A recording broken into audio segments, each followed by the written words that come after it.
మహిళల పట్ల వ్యక్తిగత దూషణలకు వెళితే అరెస్టు తప్పదు అని చెప్పి సొంత పార్టీ కార్యకర్తని కిరణ్ని అరెస్ట్ చేయించి ఎలాంటి మెసేజ్ ఇచ్చారంటారు ఈ కూటమి ప్రభుత్వం అనేవాళ్ళు? ఇప్పుడు ఇది కలికాలం. గాంధీ గారి మాదిరిగా ఈ చెంప కొడితే ఆ చెంప చూపించమనే కాలం కాదు. రెండు చెంపలు వాయిస్తారు. కానీ ఈయన మన ముఖ్యమంత్రి గారు ఆ గాంధీ తత్వం, నేను మంచివాడిని అనిపించుకోవాలా, ప్రజలందరికీ బాగా ఉండాలా, ప్రజలందరికీ మంచి అనిపించుకోవాలా అనేటువంటి తత్వంలో ఉన్నాడు. జగన్కి హార్డ్ కోర్ సపోర్టర్స్ ఉన్నారు. ఎక్కడో ఉన్న గోరంట్ల మాధవ్ ఈ చిన్న పిల్లాడిని కొట్టడానికి నాయకులంతా వచ్చారు అంటే, చంద్రబాబు భార్యని అసహ్యంగా అసెంబ్లీలో మాట్లాడితే ఒక్క తెలుగుదేశం వాడు, ఒక్క ఎమ్మెల్యే, ఒక్క చంద్రబాబు సపోర్టర్ ఎవడన్నా రియాక్ట్ అయ్యాడా? అది గ్రహించుకోవద్దు. ఏదో పిల్లాడు చేశాడు, ఇమీడియట్గా అరెస్ట్ చేసి ముసుకేసి నేను హింస పెట్టాలా? తప్పు చేశాడు. తప్పు ఎవడు వాడు మాట్లాడిన దాంట్లో ఎవడు సమర్థించడు. అంతకన్నా భయంకరంగా ఇంతకుముందు మాట్లాడారు. హోమ్ మినిస్టర్ని మాట్లాడింది నేను చూపిస్తే, హోమ్ మినిస్టర్ ఒక లేడీ మాట్లాడింది. ఆడు అక్కడ పెద్దిరెడ్డి దగ్గర నలుగురు తెలుగు బట్టలు ఉడది చేయించారు. ఇంతకన్నా అసహ్యంగా చేయలే ఈడు.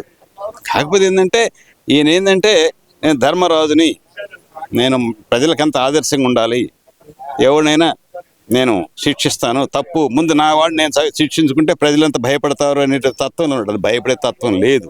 అసమర్థుడి కింద లెక్కేస్తారు. ఈ రోజుల్లో సొంత మనిషిని రక్షించుకోలేకపోతే పోలీస్ స్టేషన్కి వెళ్ళి క్రిమినల్ని లాక్కొస్తే హీరోగా చూస్తున్నారు.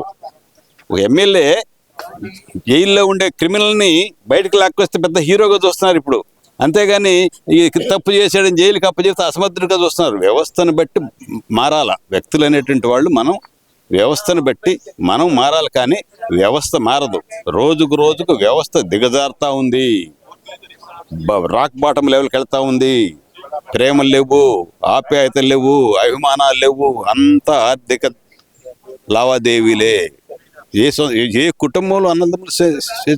ఇంకోటి, చంద్రబాబు అందరూ చెబుతున్నాడు పిల్లలు కలమని. నీ కొడుకు ఎందుకు చెప్పు? అడుగుతారు అది ఎందుకు? చెప్పు నీ కొడుకు ఇంకొక ఇద్దరు కనండ్రా అని చెప్పు, పబ్లిక్గా చెప్పు. నువ్వు పబ్లిక్గా లోకేష్ శర్మ ఇద్దరు పిల్లలు కనమ్మా అని చెప్పు. కనకపోతే వాడు ఇష్టం, నీవు చెప్పు, మెసేజ్ పోద్ది కదా. చెప్పావు నువ్వు? అందరూ దేశం అంతా పోయి మీరు ముగ్గురు గారండి, నలుగురు పిలిచి వాళ్ళని పెంచొద్దా? వాళ్ళకి ఉద్యోగాలు తీసుకురావద్దా? అందరూ కూలీకి చేస్తారు. ఏంది నువ్వంటే నువ్వు చీఫ్ మినిస్టర్ కాబట్టి నీ కొడుకు మినిస్టర్ ఉద్యోగం ఇచ్చావు. తత్వ నలుగురిని పెంచి నలుగురు పిల్లలు పెరిస్తే వాళ్ళందరినీ పెంచాలా, పోషించాలా, ఈ వ్యవస్థలో వాళ్ళందరికి ఉద్యోగాలు కల్పించాలా? ఎంత కష్టం. ఇప్పుడు ఎలాంటి మెసేజ్ ఇచ్చారనుకోవచ్చు అంటారు? ఎవరికైనా ఒకటే శిక్ష ఉంటుంది అనే మెసేజ్ ఇచ్చారనుకోవాలంటారా, లేదంటే దీన్ని అసలు ఎలా చూడాలంటారు? ఇప్పుడు ఈయన ఏంటంటే, నేను వ్యవస్థలను గాడిలో పెట్టే పరిస్థితి, వ్యవస్థ గాడిలో పెట్టరు. వ్యవస్థ ఎట్లా ఉందంటే గాడిలో పడది వ్యవస్థ. 4 తంతే మాటింటారు తప్ప. ఇప్పుడు నిన్న చిన్న ఉదాహరణ, 11 మంది పోలీసులు ఆపలేకపోయారే. ఇంతకుముందు వాడు ఒక మాట చెబితే ఎరగేశారా జనాన్ని, బాధారే. ఏ పోలీసులు అన్న పోయి ఇప్పుడు ఈ 11 మంది సస్పెండ్ చేసి, ఎంతమంది సస్పెండ్ చేస్తావు నువ్వు? హార్డ్ కోర్ 30% ఆఫ్ ద వ్యవస్థలో దీంట్లో. ఎందుకంటే కారణం ఏంటంటే విచ్చలవిడిగా సంపాదించుకున్నారు, అరాచకాలు చేశారు, వాళ్ళని రక్షించాడు కాబట్టి వాళ్ళు లాయల్గా ఉంటారు. ఈ వ్యవస్థలు ఎట్టుందంటే తప్పు చేసిన వాడిని తప్పు అంటే వాడిని బహిష్కరిస్తున్నారు. మరే భలే బ్రహ్మాండం చేశారు, బ్రహ్మాండం సంపాదించారు అంటే వ్యవస్థ మారింది. వ్యవస్థను బట్టి పోవాలి. కానీ ఇక నేను అది ఇది చేస్తున్నావు, మంచి చేస్తున్నావు. నేను నాకు కూడా ఇంకొకటి చెప్తున్నా, నాకు డెఫినెట్గా జగన్ అనేవాడు రావడానికి అవకాశం ఉంది. ఎందుకంటే మొత్తం వ్యవస్థ అంతా ఎట్టుందంటే మంచివాళ్ళు లేరు, దుర్మార్గులను సపోర్ట్ చేసేవాళ్ళు ఉన్నారు. వాడు సంపాదించుకుంటున్నాడు, మనం సంపాదించుకొని ఇస్తున్నాడు. వాడు అక్రమాలు చేస్తున్నాడు, మనం అక్రమాలు చేయించుకొని ఇస్తున్నాడు. అందుకని వ్యవస్థ అట్లా పోతా ఉంది. పల్లెల్లో కూడా చూసినట్లయితే, నువ్వు పల్లెల్లో చూస్తే 100కి 90% అరాచకవాదులే. ప్రేమలు లేవు, తాగుబోతులు, ఒకటి మాట ఒకటి వినేవాళ్ళు లేడు, తండ్రి మాట కొడుకునాడు, కొడుకు మాట తండ్రినాడు. ఊళ్ళో ఒక పెద్దరికమైనటువంటిది లేదు. ఇక్కడ ఏ ఊళ్ళోనే చూసుకోండి, ఒకటి పోయి ఏ ఇంటికి ఆ ఇంటే పెద్ద, ఆ ఇంట్లో అన్నదమ్ములు 2 3 2 పార్టీలు వర్గాలు. వ్యవస్థ చిన్నాభిన్నం. ఈ వ్యవస్థని ఎవరు మార్చేటువంటి పరిస్థితి లేదు. ఇప్పుడు మరి గోరంట్ల మాధవ్ వ్యవహారాన్ని అసలు ఎలా చూడాలంటారు? అది ఇక్కడ ఏదంటే అటెన్షన్ కోసం చేశాడు అనుకోవాలంటారా, ఇంటెన్షన్ గా చేశాడు అనుకోవాలంటారా? ఇంటెన్షన్ కాదు, is very very very very loyal to Jagan. ఎందుకంటే ఒక సీఐని తీసుకొచ్చి వాడిని ఎంపీ చేసి విపరీతంగా సంపాదించుకొని ఆర్థికంగా బలపడి ఒక పెద్ద నాయకునిగా చేశాడు. ఎట్లా మర్చిపోతాడు? లాయల్టీ, ఆ విశ్వాసం అనేటువంటిది. కుక్కని పెంచావు నువ్వు, ముక్కలన్నీ బాగా వేసి పెంచావు. ఏదైనా కానీ వాడిని కరవమంటే కరుస్తుంది. అది అన్నీ చెప్తూనే విశ్వాసం అనేటువంటివి. నీకు వాడు మంచా చెడా, వాడు మంచి పని చేస్తున్నాడా చెడు పని చేస్తున్నాడా ఏమీ తెలియదు. నాకు ప్రేమ ఉంది వాడిని ఏమనంటే నేను చంపుతా, ఏమనడానికి వీలు లేదు. తప్పు చేస్తే ఇప్పుడు వ్యవస్థ ఎట్టుంది తెలుసా? ఎవడు తప్పు చేయట్లా, ఎవడు గవర్నమెంట్ సొమ్ము తింటలా?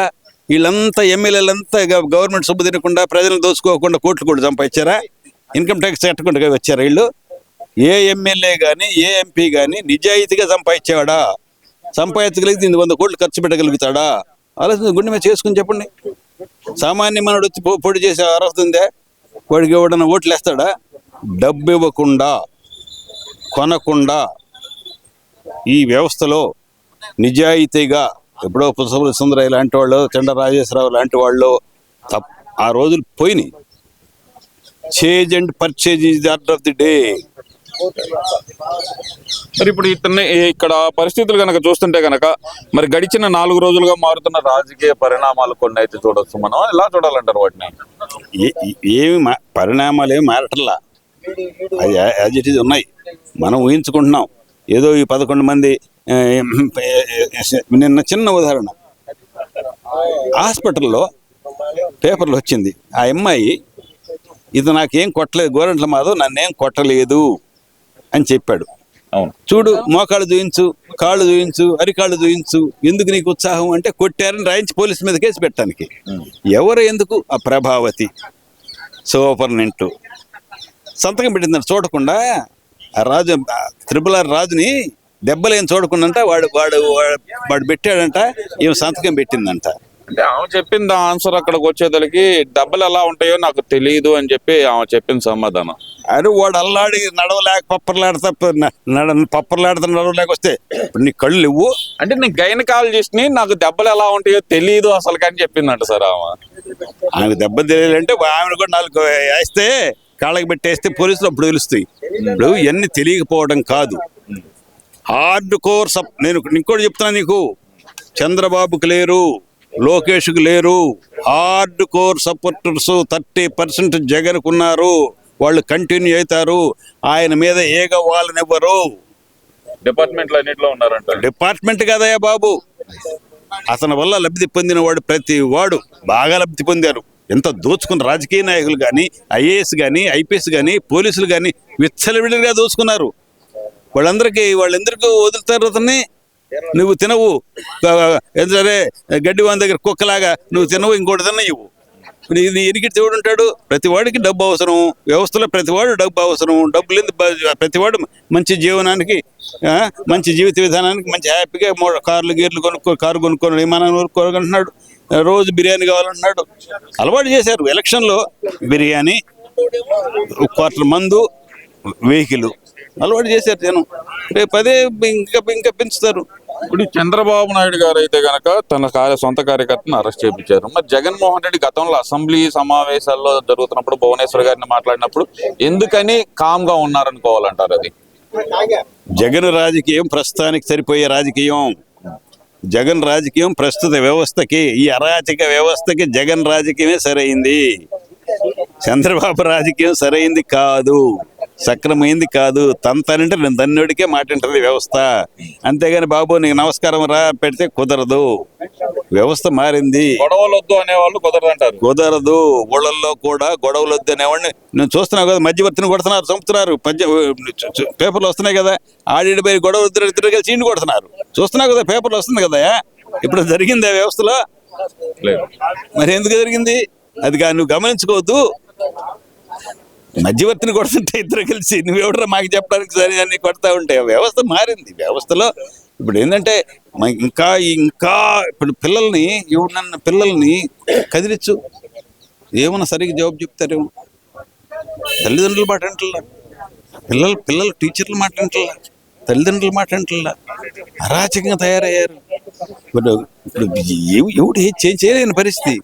చేతులు ఎత్తేస్తున్నారు, మాస్టర్ చేతులు ఎత్తేస్తున్నారు, తర్వాత తల్లిదండ్రులు చేతులు ఎత్తారు. మాస్టర్ పిల్లలు తల్లిదండ్రులు మమ్మల్ని చేయమంటావా, నువ్వే చేయమంటావా, వాడు ఏదైనా చేస్తేనేమో ఇది వాడు. ఓవరాల్ గా అసలు ఈ సంఘటన ఎలా చూడొచ్చు అంటారు?